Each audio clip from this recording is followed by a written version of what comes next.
उस फ्रंट ने 2010 में भारतीय जनता पार्टी ज्वाइन की थी। 10 में हमने चुनाव लड़ा था, लेकिन 10 के चुनाव में हम 3-4 सीटें ही जीत सके। फिर 2015 में जब चुनाव हुआ तो हम लोगों ने उस समय 17 सीटें जीती थी और भारतीय जनता पार्टी का वहाँ हिल डेवलपमेंट काउंसिल का चेयरमैन बना था। हर 5 साल के बाद चुनाव होता है। इस बार 2020 में फिर से चुनाव हुआ, लेकिन चुनाव शुरू होने से पहले ही जो वहाँ की हमारी कांग्रेस पार्टी है, उस पार्टी ने एक अलग प्रकार का माहौल बनाया और इलेक्शन का बाइकआउट किया, 6 शेड्यूल की बात की और इलेक्शन बाइकआउट किया। उसमें उन्होंने सारे रिलीजियस लीडर्स, वो चाहे बुद्धिस्ट हो, चाहे वहाँ लद्दाख बुद्धिस्ट एसोसिएशन हो, वो चाहे वहाँ मुस्लिम्स की 2 एसोसिएशन हैं, शिया और सुन्नियों की, एक क्रिश्चियन एसोसिएशन भी वहाँ है, उन सबको इकट्ठा करके उन्होंने इलेक्शन का बाइकआउट किया था। अब छोटा है, डेजर्ट टाइप है और एसटी पॉपुलेशन है, तो जब इन सब रिलीजियस लीडर्स ने बाइकआउट की कॉल दी तो कोई आदमी, कोई ऐसा खड़ा नहीं हो पाया कि हम चुनाव लड़ेंगे। बाद में केंद्र ने उसमें इंटरवीन किया और बाद में उन्होंने उस बाइकआउट कॉल को वापस लिया। वापस लेने के बाद चुनाव की प्रक्रिया शुरू हो गई। 164 लोगों ने फॉर्म भरे, जिसमें से विड्रॉवल तक 94 रह गए थे। लेकिन वो जो शुरुआत एक कन्फ्यूजन क्रिएट किया गया, उस कन्फ्यूजन के कारण भारतीय जनता पार्टी को थोड़ा नुकसान हुआ। कांग्रेस ने कन्फ्यूजन शुरू किया, उसने ही वो सबको इकट्ठा किया और एक अलग प्रकार का वो किया और उसमें कांग्रेस को थोड़ा फायदा हुआ। लेकिन वो सारा चुनाव 3 अक्टूबर को लास्ट डेट थी और नॉमिनेशन की, और 23 अक्टूबर को चुनाव था। 23 अक्टूबर को वहाँ चुनाव हुआ और भारतीय जनता पार्टी 15 सीट्स जीत गई है। कोई 2-4 सीटें ऐसी हैं जहाँ अंतर बहुत थोड़ा रहा। एक बीच में वहाँ आप पार्टी भी आ गई, उस आप पार्टी ने भी थोड़ा फायदा कांग्रेस को किया और कुछ नुकसान भारतीय जनता पार्टी को किया। 15 सीटें रही। 2 हमारे ही लोग वहाँ इंडिपेंडेंट जीत गए थे, टिकट नहीं मिली थी, खड़े हो गए थे, जीत गए थे। उसमें से एक को हमने ज्वाइन करवाया था, जिस दिन शपथ थी उससे एक दिन पहले। तो 16 हो गए भारतीय जनता पार्टी के। और पहले वहाँ शपथ होती है, एक हॉल में शपथ हुई। वहाँ का प्रिंसिपल डिस्ट्रिक्ट जज जो होता है वो शपथ दिलाता है सबको, सब कॉर्पोरेटरों को उन्होंने शपथ दे दी। और उसके बाद जो काउंसिल का हॉल है, उस काउंसिल के हॉल में और सीईसी का, चीफ एग्जीक्यूटिव काउंसलर और डिप्टी चेयरमैन, इन 2 का चुनाव हुआ है। सीईसी का चुनाव तो यूनानिमसली हुआ। एक ताशी गेल्सन करके कार्यकर्ता है जो वहाँ के यूटी के जनरल सेक्रेटरी बनाए थे, वो चुनाव जीत गए और उनको वहाँ चीफ एग्जीक्यूटिव काउंसलर बनाया। चीफ एग्जीक्यूटिव काउंसलर वहाँ कैबिनेट रैंक का होता है, तो उसकी सारी फैसिलिटी कैबिनेट रैंक की तरफ होती है। तो वो सीईसी बना। और एक नोबरा, जो एक अलग वैली है, उस नोबरा वैली में हमारा काफ़ी अच्छा रहा। वहाँ 5 सीटें और 5 की 5 सीटें भारतीय जनता पार्टी ने जीती। उसका एक सीट जो है वो तुर्तुक है, जो एकदम वहाँ से तो आपको पाकिस्तान दिखता है। तो वो आधा परिवार इधर है और आधा परिवार उधर है।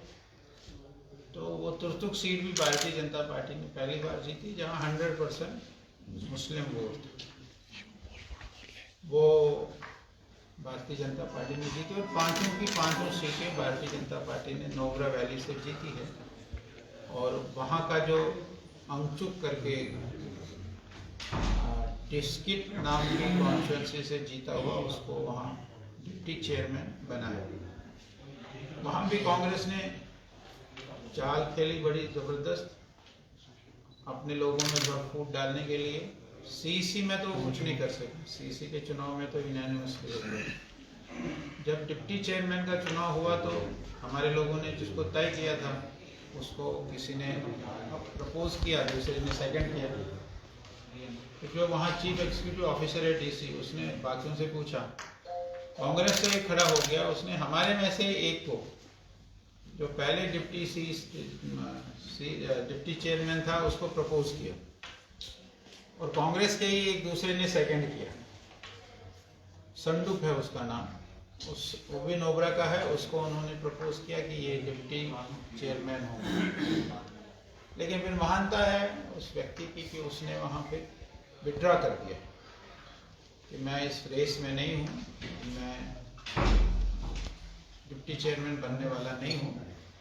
अब इनका मैं स्वागत करता हूँ, इनका धन्यवाद करता हूँ, इन्होंने मेरा नाम लिया, लेकिन मैं इस रेस में नहीं हूँ। तो वो विड्रॉ करके और चेयरमैन और सीसी चीफ एग्जीक्यूटिव काउंसलर एक पद है, दूसरा पद डिप्टी चेयरमैन, तो दोनों पोस्टों पर भारतीय जनता पार्टी के कार्यकर्ता हुए हैं। करीब 1.5 महीना, पौने 2 महीने में वहाँ रहा। 23 सितंबर को मैं गया था। 23 सितंबर को राम माधव जी साथ में थे, उस समय तो बड़ा आश-पाश था। फिर 3 अक्टूबर से लेकर 21 अक्टूबर को 21 अक्टूबर को मैं वापस आया, क्योंकि प्रचारकों का वर्ग था। लेकिन प्रचारकों के वर्ग में ही सूचना आ गई कि वहाँ मौत हो गई, तो मैं 28 को फिर से गया। तो 28 को मैं यहाँ से श्रीनगर गया, श्रीनगर से बाय रोड ले गया, और फिर ये 4 दिन और लगाए 29 तारीख से आज तक सारा सरकार बनाकर भारतीय जनता पार्टी की जीत हुई है। ये सबसे बड़ी बात है। मैं कहूँगा कि मेरा ऐसा नहीं है। हमारे अरुण सिंह जी जो महामंत्री हैं, कार्यालय के प्रभारी हैं, वो 2 बार वहाँ आए और अभी भी आए थे, 3 बार आए इसमें वो भी। हमारे अनुराग ठाकुर जी वहाँ आए, किरण रिजिजू जी वहाँ आए, मुख्तार अब्बास नकवी जी वहाँ आए, जी कृष्ण रेड्डी जी भी 2 बार वहाँ आए, और अभी अरुण सिंह जी के साथ हमारे तरुण चुग जी भी थे। तो इसलिए केंद्र का भी, सेंट्रल का भी इस बार ये था कि ये कोविड के बाद पहला चुनाव था। कोविड के बाद चुनाव भारतीय जनता पार्टी जीते, और आगे जो बिहार का चुनाव, बंगाल का चुनाव होने वाला है, उस चुनाव में भी भारतीय जनता पार्टी की जीत हो। बिहार का तो स्पष्ट हो ही रहा है, जो भी पहले वो आए थे सर्वे, उसमें तो 2/3 मेजोरिटी भारतीय जनता पार्टी को आ ही रही है। तो बंगाल भी हम सबको लगता ही है कि ममता जी की जो वहाँ की कारकर्दगी है, उसके कारण इस बार भारतीय जनता पार्टी बंगाल में भी अपना परचम लहराएगी। और जो बाकी जगहों पर भी असेंबली के चुनाव हैं, 54 जगहों पर असेंबली के चुनाव है, एक पार्लियामेंट का भी चुनाव है, तो उससे पहले ये शुरुआत थी। जब शुरुआत अच्छी हो जाती है, केंद्र का भी ये मानना था कि हमारी शुरुआत अच्छी हो जाएगी, लद्दाख से जीतेंगे, तो आगे भी हम जीतते रहेंगे। इसलिए केंद्र का भी बड़ा सहयोग इस बार रहा है, और केंद्र से भी बड़े लोग वहाँ पहुँचे, और उस कारण से अब लद्दाख ले ऐसा था कि पहले तो वहाँ कार्यकर्ता नहीं थे। तो जम्मू में बहुत सारे लोग, पिछले बार 2015 के चुनाव में मुझे याद है, हमने 50-60 लोगों को कश्मीर से, जम्मू से वहाँ भेजा। लेकिन अब वो स्थिति नहीं है। अब वहाँ का भी कार्यकर्ता स्ट्रांग है। एमपी है, एमपी भी बड़ा एनर्जेटिक है, नौजवान है। उसको कोविड हो गया था, और कोविड वो 3 तारीख को उसका टेस्ट पॉजिटिव आया, नेगेटिव आया। 3 तारीख तक 3-4 बार उसके टेस्ट पॉजिटिव आते रहे। 3 तारीख को नेगेटिव आया, और 3 तारीख को ही वो निकला। उसने कहा कि मेरा नेगेटिव आ गया और मैं अब घर बैठूंगा तो हालत बुरी हो जाएगी। और 3 तारीख से लेकर 21 तारीख तक, 22 तारीख तक वो सभी कॉन्स्टिट्यूएंसीज में स्वयं गए। स्वयं उन्होंने सभी कॉन्स्टिट्यूएंसीज में दौरा किया। कोविड के बाद इनको थोड़ा अनुभव हुआ है, तो पता लगता है कि भाई उसके बाद महीना भर तो आदमी खड़ा ही नहीं हो सकता है।